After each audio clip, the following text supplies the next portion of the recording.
भगवते वासुदेवाय। श्रीशुक उवाच तं विलोक्य विनिष्क्रान्तमुज्जिहानमिवोडुपं दर्शनीयतमं श्यामं पीतकौशेयवाससं श्रीवत्सवक्षसं भ्राजत्कौस्तुभामुक्तकन्धरं पृथुदीर्घचतुर्बाहुं नवकञ्जारुणेक्षणं नित्यप्रमुदितं श्रीमत्सुकपोलं शुचिस्मितं मुखारविन्दं बिभ्राणं स्फुरन्मकरकुण्डलम् वासुदेवो ह्यजमिति पुमान् श्रीवत्सलाञ्छनः चतुर्भुजोरविन्दाक्षो वनमाल्यति सुन्दरः लक्षणैर्नारदप्रोक्तैर्नान्यो भवितुमर्हति निरायुधश्चलन् पद्भ्यां योत्स्येनेन निरायुधः इति निश्चित्य यवनः प्राद्रवन्तं पराङ्मुखम् अन्वधावज्जिघृक्षुस्तं दुरापमपि योगिना हस्तप्राप्तमिवात्मानं हरिणा स पदे पदे नीतो दर्शयता दूरं यवनेशोद्रिकन्दरम् पलायनं यदुकुले जातस्य तव नोचितम् इति क्षिपन्ननुगतो नैनं प्रापाहताशुभः एवं क्षिप्तोऽपि भगवान् प्राविशद्गिरिकन्दरं सोऽपि प्रविष्टस्तत्रान्यं शयानन्ददृशे नरम् नन्वसौ दूरमानीय शेते मामिह साधुवत् इति मत्वाच्युतं मूढस्तं पदा समताडयत् स उत्थाय चिरं सुप्तः शनैरुन्मील्यलोचने दिशो विलोकयन् पार्श्वे तमद्राक्षीदवस्थितम् स तावत्तस्य रुष्टस्य दृष्टिपातेन भारत देहजेनाग्निना दग्धो भस्मसादभवत्क्षणात् राजोवाच को नाम स पुमान् ब्रह्मन् कस्य किं वीर्य एव च कस्माद्गुहाङ्गतः शिष्ये किं तेजो जपनार्दनः श्रीशुक उवाच स इक्ष्वाकुकुले जातो मान्धातृतनयो महान् मुचुकुन्द इति ख्यातो ब्रह्मण्यः सत्यसङ्गरः स याचितः सुरगणैरिन्द्राद्यैरात्मरक्षणे असुरेभ्यः परित्रस्तैस्तद्रक्षां सोऽकरोच्चिरम् लब्ध्वा गुहन्ते स्वः पालं मुचुकुन्दमथाब्रुवन् राजन् विरमतां कृच्छ्राद्भवान्नः परिपालनात् नरलोके परित्यज्य राज्यन्निहतकण्टकम् अस्मान् पालयतो वीरकामास्ते सर्वउज्झिताः सुतामहिष्यो भवतो ज्ञातयो मात्यमन्त्रिणः प्रजाश्च तुल्यकालीयानाधुना सन्ति कालिताः कालो बलीयान् बलिनां भगवानीश्वरोऽव्ययः प्रजाः कालयते क्रीडन् पशुपालो यथा पशून् वरं वृणीष्व भद्रन्ते ऋते कैवल्यमद्य नः एक एवेश्वरस्तस्य भगवान् विष्णुरव्ययः एवमुक्तः स वै देवानभिवन्द्य महायशाः अशयिष्टगुहाविष्टो निद्रया देवदत्तया स्वापं यातं यस्तु मध्ये बोधयेत्त्वामचेतनः सत्त्वया दृष्टमात्रस्तु भस्मे भवतु तत्क्षणात् यवने भस्मसान्नीते भगवान् सात्वतर्षभः आत्मानं दर्शयामास मुचुकुन्दाय धीमते तमालोक्य घनश्यामं पीतकौशेयवाससं श्रीवत्सवक्षसं भ्राजत्कौस्तुभेन विराजितम् चतुर्भुजं रोचमानं वैजयन्त्या च मालया चारुप्रसन्नवदनं स्फुरन्मकरकुण्डलम् प्रेक्षणीयं नृलोकस्य सानुरागस्मिते क्षणम् अपीच्य वयसं मत्तमृगेन्द्रोदारविक्रमम् पर्यपृच्छन्महाबुद्धिस्तेजसा तस्य धर्षितः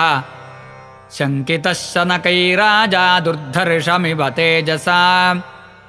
मुचुकुन्द उवाच को भवानिह सम्प्राप्तो विपिने गिरिगह्वरे पद्भ्यां पद्मपलाशाभ्यां विचरस्युरुकण्टके किं स्वित्तेजस्विनान् तेजो भगवान् वा विभावसुः सूर्यः सोमो महेन्द्रो वा लोकपालोपरोऽपि वा मन्ये त्वां देवदेवानां त्रयाणां पुरुषर्षभम् यद्बाधसे गुहाध्वान्तं प्रदीपः प्रभया यथा शुश्रूषतामव्यलीकमस्माकन्नरपुङ्गव स्वजन्मकर्मगोत्रं वा कथ्यतां यदि रोचते वयं तु पुरुषव्याघ्र ऐक्ष्वाकाः क्षत्रबन्धवः मुचुकुन्दजिति प्रोक्तो यौवनाश्वात्मजः प्रभो चिरप्रजागरश्रान्तो निद्रयोपहतेन्द्रियः शयेऽस्मिन् विजने कामङ्केनाप्युत्थापितोऽधुना सोऽपि भस्मीकृतो नूनमात्मीयेनैव पाप्मना अनन्तरं भवान् श्रीमान् रक्षितो मित्रशातनः तेजसा ते विषह्येण भूरि द्रष्टुं न शक्नुमः हतौजसो महाभागमाननीयोऽसि देहिनाम् एवं सम्भाषितो राज्ञा भगवान् भूतभावनः प्रत्याह प्रहसन् वाण्या मेघनादगभीरया श्रीभगवानुवाच जन्मकर्माभिधानानि सन्ति मेऽङ्गसहस्रशः न शक्यन्तेऽनुसङ्ख्यातुमनन्तत्वान्मयापि हि क्वचिद्रजांसि विममे पार्थिवान्युरुजन्मभिः गुणकर्माभिधानानि न मे जन्मानि कर्हिचित् कालत्रयोपपन्नानि जन्मकर्माणि मे नृप अनुक्रमन्तो नैवान्तं गच्छन्ति परमर्षयः तथाप्यद्यतनान्यङ्गशृणुष्व गदतो मम विज्ञापितो विरिञ्चेन पुराहं धर्मगुप्तये भूमेर्भारायमाणानामसुराणां क्षयाय च अवतीर्णो यदुकुले गृह आनकदुन्दुभेः वदन्ति वासुदेवेति वसुदेवसुतं हि मां कालनेमिर्हतः कंसप्रलम्बाद्याश्च सद्विषः अयं च यवनो दग्धो राजंस्ते तिग्मचक्षुषा सोऽहं तवानुग्रहार्थं गुहामेतामुपागतः प्रार्थितः प्रचुरं पूर्वं त्वयाहं भक्तवत्सलः वरान् वृणीष्व राजर्षे सर्वान् कामान् ददामि ते मां प्रपन्नो जनः कश्चिन्न भूयोर्हति शोचितुम् श्रीशुक उवाच इत्युक्तस्तं प्रणम्याह मुचुकुन्दो मुदान्वितः ज्ञात्वा नारायणं देवं गर्गवाक्यमनुस्मरन् मुचुकुन्द उवाच विमोहितोऽयं जनईशमायया त्वदीयया त्वान्न भजत्यनर्थदृक् सुखाय दुःखप्रभवेषु सज्जते गृहेषु योषित्पुरुषश्च वञ्चितः लब्ध्वा जनो दुर्लभमत्र मानुषं कथञ्चिदव्यङ्गमयत्नतो नघ पादारविन्दन्न भजत्यसन्मतिः गृहान्धकूपे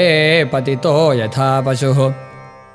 ममैष कालोजितनिष्फलो गतो राज्यश्रियोन्नद्धमदस्य भूपतेः